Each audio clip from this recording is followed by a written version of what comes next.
বিসমিল্লাহির রহমানির রহিম। আজকে আমরা আলোচনা করব cheque clearing and endorsement process. যখন অন্য ব্যাংকে চেক কালেকশনের জন্য জমা দেওয়া হয় তখন ওই চেক ক্লিয়ারিং হাউসের মাধ্যমে পেমেন্ট কালেকশন করতে হয়।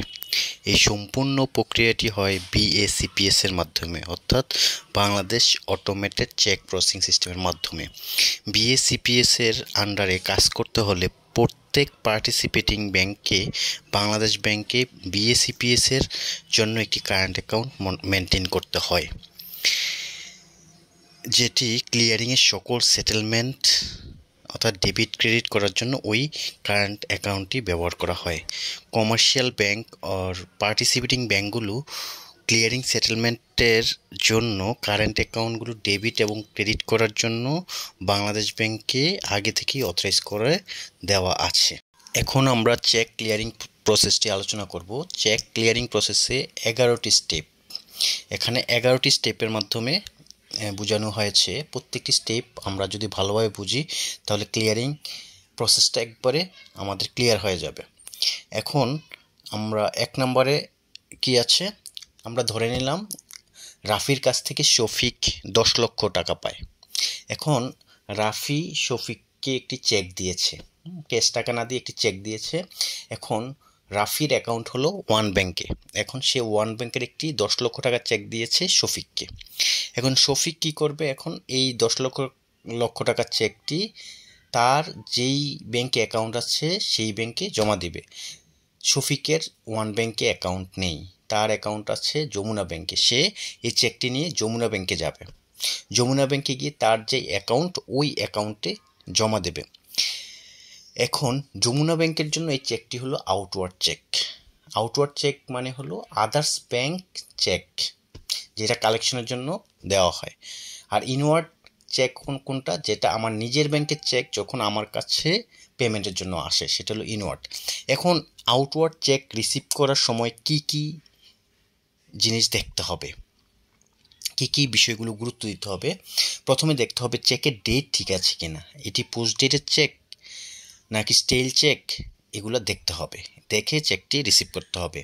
চেকে লিখিত প্রাপকের নাম ও অ্যাকাউন্টের নাম একই কিনা দেখতে হবে। অ্যাকাউন্ট পেই চেকের ক্ষেত্রে চেকে লিখিত পেইর নামের সঙ্গে হুবহু মিল আছে কিনা দেখতে হবে।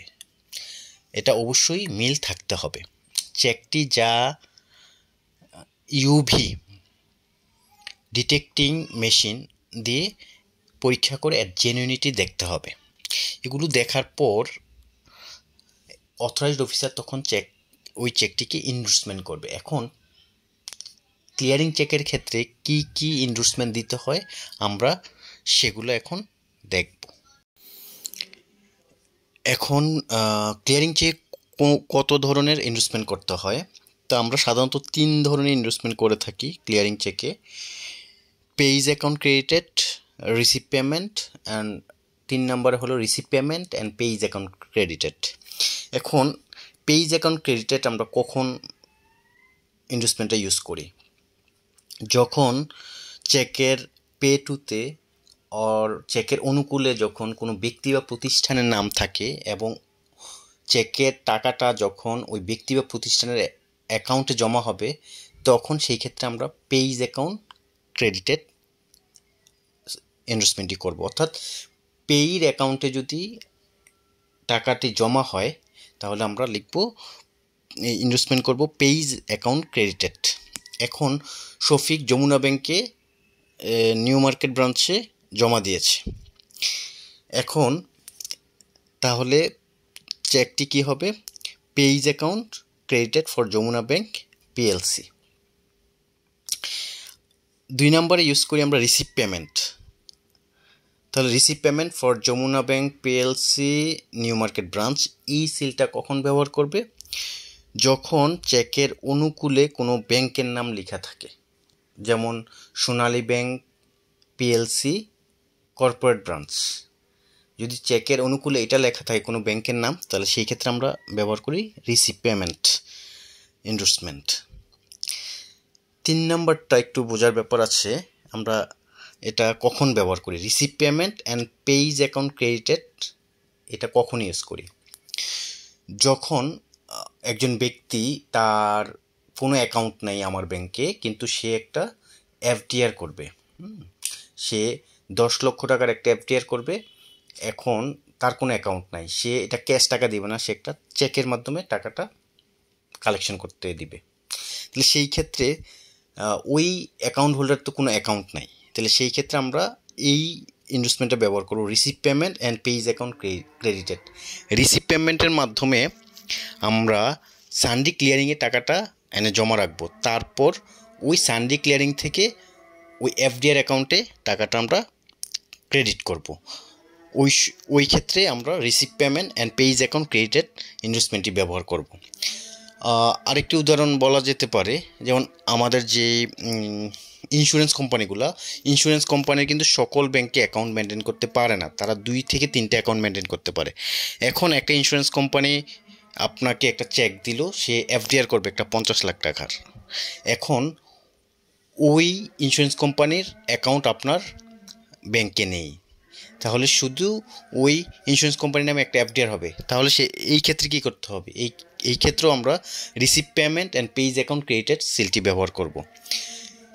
এখানে রিসিভ পেমেন্টের মাধ্যমে সানডে ক্লিয়ারিংয়ে টাকাটা জমা করব 50 লক্ষ টাকা। এরপর এই 50 লক্ষ টাকা ওই রেসপেক্টিভ ইন্স্যুরেন্স কোম্পানির নামে এফডিআর অ্যাকাউন্টে ক্রেডিট করব। তাহলে আমরা বুঝতে পারলাম কোন কোন ক্ষেত্রে কোন কোন ইনভেস্টমেন্ট ব্যবহার করতে হয়। ক্লিয়ারিংয়ের ক্ষেত্রে আরও কিছু ইনভেস্টমেন্ট ব্যবহার করা হয়, যেমন clearing date cutting confirm, our crossing and clearing seal cancelled, account pay crossing cancel, please pay cash. এই ইনভেস্টমেন্টগুলো ব্যবহার করা হয়। এখন একটি চেক আমরা ধরিয়েছি কিন্তু চেকটি রিটার্ন হয়েছে। একটি চেক 3বার ধরানো যায়, 3বার ধরানোর পরে ওই চেকটির আর কার্যকারিতা থাকে না। এখন আমরা একটি চেক ধরিয়েছি কিন্তু চেকটি রিটার্ন এসেছে। এখন ক্লায়েন্ট আমাকে বলেছে চেকটি আবার পরের দিন ধরানোর জন্য। এখন যদি আমরা পরের দিন ধরাই তাহলে ডেটটা চেঞ্জ হবে, সেই ক্ষেত্রে আমরা ডেটটা কেটে নতুন ডেট লিখতে হবে এবং একটা ইনভেস্টমেন্ট করে দিতে হবে। কি ইনভেস্টমেন্ট করব? ক্লিয়ারিং ডেট কাটিং কনফার্ম লিখে সিগনেচার করে দিতে হবে। আর যখন আরেকটা ক্ষেত্রে এমন হইতে পারে, কোনো ক্লায়েন্ট চেক দিয়েছে, আমরা চেকটা ধরিয়েছি কিন্তু চেকটা রিটার্ন হয়েছে, কিন্তু যেই ওই ক্লায়েন্ট বলেছে ওনাকে ক্যাশ টাকা দিয়ে দিবে, চেকটা ফেরত দিয়ে দিতে। তখন সেই ক্ষেত্রে আমরা our crossing and clearing seal cancelled লিখে সিগনেচার দিয়ে চেকটা ফেরত দিয়ে দিতে পারি।